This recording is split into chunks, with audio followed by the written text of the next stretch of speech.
നന്ദി ഹണി റോസ് ഈ വ്യാജ പരാതി നൽകി പുരുഷ കമ്മീഷന്റെ പ്രസക്തി എത്രമാത്രമാണെന്ന് പൊതുജനങ്ങളെ ബോധ്യപ്പെടുത്തിയത്. അതായത് ഹണി റോസ് കഴിഞ്ഞ ആഴ്ച പരാതി കൊടുത്തിട്ട് പോലീസ് അതിൽ പ്രത്യേകിച്ച് കാര്യമൊന്നുമില്ല എന്ന് കണ്ട് ബഹുമാനപ്പെട്ട ഹൈക്കോടതിയിൽ പറഞ്ഞതിന് ശേഷം ഹണി റോസ് അതേ പരാതി വീണ്ടും കൊണ്ടു കൊടുത്തു. പോലീസ് വീണ്ടും എനിക്കെതിരെ കേസെടുത്തു. BNS 79, IT Act 67 ഒക്കെ ഇട്ട് കടുത്ത വകുപ്പുകൾ എടുത്തിരിക്കുകയാണ്. എന്തിനാണ്? ഹണി റോസിന്റെ പരാതി എറണാകുളം സെൻട്രൽ സ്റ്റേഷനിൽ വീണ്ടും കൊടുത്തിട്ടുണ്ട്. ഹണി റോസിന് നന്ദി പറയുന്നത് ഇതേപോലുള്ള വ്യാജ പരാതികൾ തീർച്ചയായിട്ടും കൊടുക്കണം. ഇതിലൂടെയാണ് നമുക്ക് ജനങ്ങളെ മനസ്സിലാക്കാൻ കഴിയുന്നത് എത്രമാത്രം പുരുഷ കമ്മീഷന്റെ ആവശ്യം ഈ നാട്ടിലുണ്ട് എന്ന്.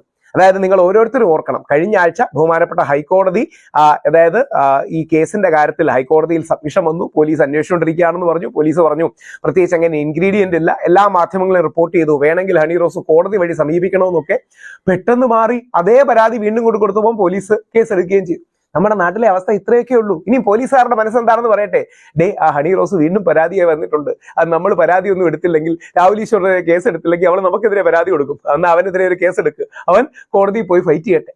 എക്സാക്ട്ലി ഇതാ സംഭവിക്കുന്നത്. കൃത്യം പറഞ്ഞാൽ പോലീസുകാർ പരസ്പരം അങ്ങോട്ടും ഇങ്ങോട്ടും ഇരിക്കുമ്പോൾ പോലീസുകാർ പറയും നമുക്ക് പണിയൊന്നും ഉണ്ടാവണ്ട, നേരെ അവൾ ഇനി നമുക്കെതിരെ പരാതി നൽകിയാൽ നമ്മൾ സ്ത്രീ വിരുദ്ധരാകും, നമുക്കെതിരെ ഡിപ്പാർട്ട്മെന്റൽ എൻക്വയറി വരും, നമ്മൾ എന്തിനീ തൊല്ലയൊക്കെ എടുക്കുന്നത്, നിങ്ങൾ തീർച്ചയായിട്ടും പോയി ആ പരാതി അങ്ങ് കൊടുക്കുക, രാഹുൽ ഈശ്വർ മെനക്കെട്ട് ജാമ്യം എടുത്തോട്ടെ, കേസിന് ഫൈറ്റ് ചെയ്തോട്ടെ. ഹണി റോസ് വെറുതെ പരാതി കൊടുത്തിട്ട് പോവാന്നൊന്നും കരുതണ്ട. ഈ വ്യാജ പരാതികൾ അവസാനിപ്പിക്കും. ഞാൻ കഴിഞ്ഞ പ്രാവശ്യം ഹണി റോസിനോട് ഏറ്റവും ബഹുമാനപുരസരവും സ്നേഹപുരസരവുമാണ് സംസാരിച്ചത്.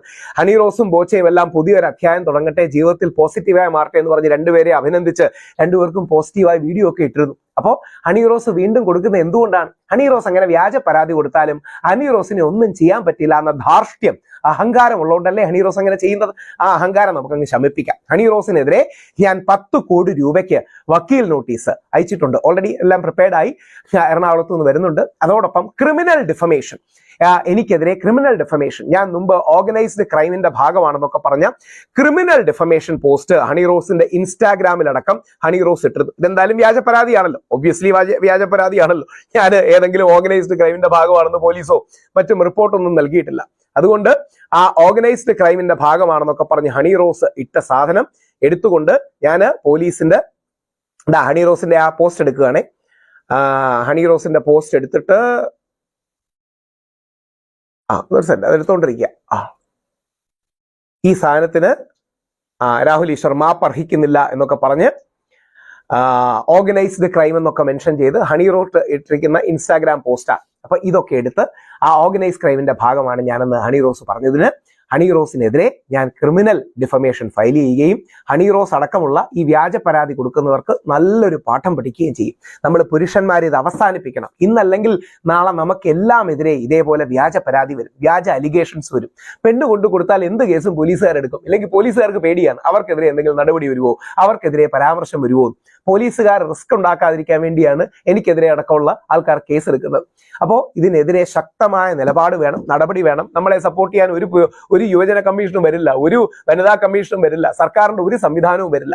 കാര്യം അവരാരും നമുക്ക് വേണ്ടി മെനക്കെടില്ല. നമുക്ക് വേണ്ടി അങ്ങനെ മെനക്കെടാൻ വേണ്ടിയാണ് ഒരു പുരുഷ കമ്മീഷൻ വേണ്ടി വരുന്നത്. ആ പുരുഷ കമ്മീഷന് വേണ്ടി ശക്തമായ പോരാട്ടവുമായി നമുക്ക് മുമ്പോട്ട് പോകണം. ഹണി റോസിന്റെ അടക്കമുള്ള വ്യാജ പരാതികൾ അതാണ് സൂചിപ്പിക്കുന്നത്.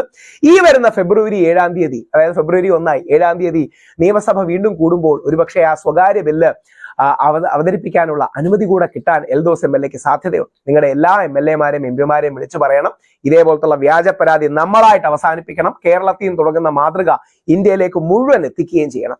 അതുകൊണ്ട് എല്ലാവരുടെയും പിന്തുണ അഭ്യർത്ഥിക്കും.